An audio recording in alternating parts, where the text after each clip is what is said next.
Okay, let's do You guys this. have to buy gifts. I'm going to quickly start with one of mine from my book here.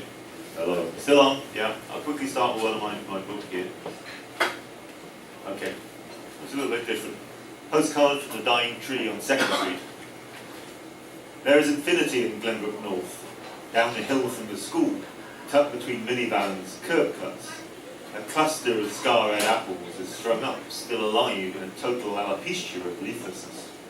Caught between the femurs of brittle branches that are twisted into blank flesh of constellations.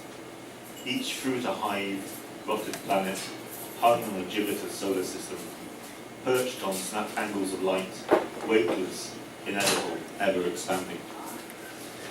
Okay, so it's my great pleasure to, first up, Ruth Kozak. Would you like to come on up and read a poem? Great, so we're going to, just one poem each, if that's okay, guys. We're got quite an open mic list, and I want to make sure that we get Candace and you back up at the end. Can we do 2 shorts? Or 2 shorts, yeah? Or you can wear shorts if you want, yeah? That's fine, yeah. Even 2 tiny ones is good. Okay, first of all, I want to tell everybody that on Monday mornings, Monday mornings from 10 to noon here in the Heritage, we have a writing group, the Heritage Writers, and we're always open for new people to drop in. We do everything, including a bit of poetry, and it's a $5 drop-in. Now, most of from 10 to noon. Most of you have heard about Pandora's Poetry Collective, I'm sure. And they do lots of wonderful things all over the Lower Mainland. Next Tuesday, at Britannia Library at 6:30, they're doing their Poetic Pairings series, which I'm going to be reading with Eva Waldorf. And it's a really excellent series. If you've never seen it, it's quite intriguing.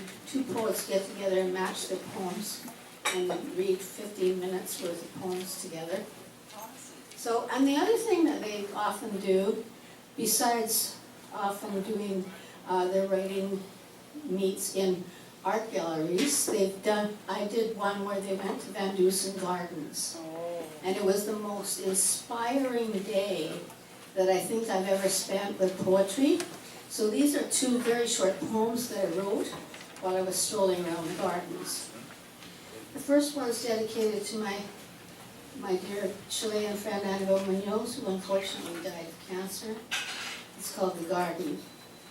In the arbor, under a tangle of vines, the artist wheels his brush, strokes the canvas lightly, spreading colors, pink, lavender, and yellow.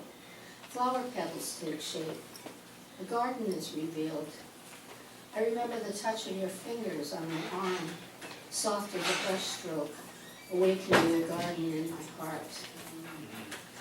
And this one is Wild and Bewildered.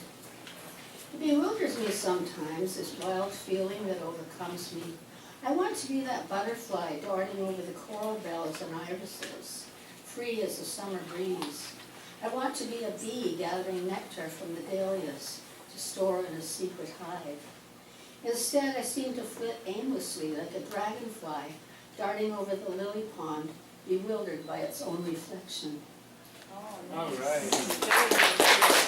Okay.